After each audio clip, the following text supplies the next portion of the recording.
નમસ્કાર, સંદેશ ન્યૂઝમાં આપનું સ્વાગત છે। બુલેટિન સાથે હું હિના। સુપરફાસ્ટ સમાચાર જોઈએ તો પહેલા એક મોટા સમાચાર પ્રાપ્ત થઈ રહ્યા છે। વલસાડમાં ખાતર માટે ખેડૂતોની લાંબી કતાર જોવા મળી રહી છે।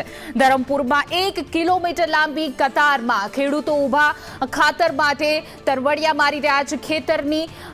ખાતરની અછત વચ્ચે ખેડૂતોની આ લાંબી કતારો જોઈ શકાય છે। સવારથી ખેડૂતો લાઇનમાં ઊભા રહેવા માટે મજબૂર બન્યા છે। સંદેશ ન્યૂઝની સ્ક્રીન ઉપર આ એક્સક્લુઝિવ તસવીર એક બે નહીં પરંતુ ગણ્યા ગણાય નહીં એ પ્રકારની આ લાઈન અને આ બધા ખેડૂતો છે કે જ્યાં ખાતર માટે જે છે તે વહેલી સવારે પોતાના કામ ધંધા સાઈડમાં મૂકીને ખાતર માટે આ લાઈનમાં ઊભા છે।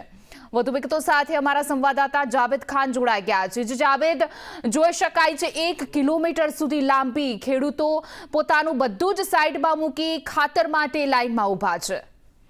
જી, આ ધરમપુર શહેરનો દ્રશ્ય છે જ્યાં એગ્રો જે ખાતરની દુકાન છે તેની બહાર લાંબી લાઈનો લાગી છે। વહેલી સવારથી ખેડૂતો ખાતર લેવા આવ્યા છે। ખાતરની અછતને લઈને અનેકવાર રજૂઆતો થઈ હતી અને અમુક ટકા જેટલો ખાતરનો સ્ટોક જે છે એ આપવામાં આવ્યો છે અને અલગ અલગ રીતે જે એગ્રોની જે દુકાનો છે ત્યાં આવ્યો છે જ્યાંથી ખેડૂતોને આ ખાતર મળી રહ્યું છે અને ત્યાં જે છે ખાતરની અછતને લઈને કોઈ ખેડૂત રહી ન જાય તે માટે વહેલી સવારથી જે ખેડૂતો છે, જે આદિવાસી ભાઈઓ છે, જે ડુંગરથી અંતરિયાળ વિસ્તારથી વહેલી સવારમાં અહીંયા પહોંચી ગયા છે અને લાઈન લગાવી રહ્યા છે અને લાઈન એટલી લાંબી છે કે 1 કિલોમીટર સુધી ગણી શકાય એટલી લાંબી લાઈન હાલ લાગી છે ખાતર લેવા માટે।